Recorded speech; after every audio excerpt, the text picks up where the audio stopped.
My name is Sue Greene, and my nephew Evan died of meningococcal disease at the age of 20 when he was a junior in college. I always enjoyed being around Evan. He has a younger brother. They were practically like twins. They both had great senses of humor, could really dance great, and I have daughters, and when we would go visit, they just loved being around him as well. He was very athletic, was a pre-med student in college, and was just a wonderful friend and nephew, and just a wonderful guy.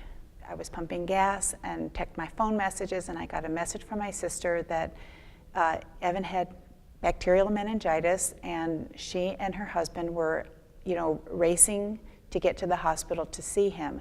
She said that he was on life support, and I actually fell to the floor because I couldn't believe it. When I first flew to Georgia to be with Evan and Lynn and her husband and all of the other family members who were congregating, he was in a regional hospital. He was just getting worse and worse, and he ultimately was moved to a different hospital that had a burn unit because he had the skin rash that would better be treated in a burn unit.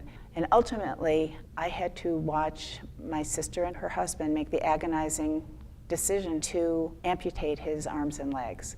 And all this was done in an effort to save his life. Unfortunately, it didn't work, and the disease traveled to his brain, and there was just nothing more that could be done. When it became obvious that Evan was, that his death was imminent, all of the family members proceeded into his hospital room to say goodbye. And I've always regretted that I was the only person that did not go in there to say goodbye. I just wanted to remember the Evan that I knew.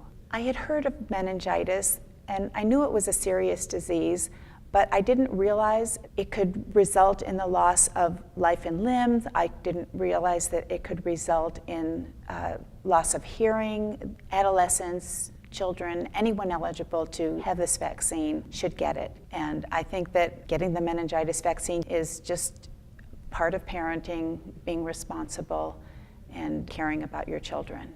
It's important for teens and young adults to get both types of meningitis vaccines. Get educated, get vaccinated.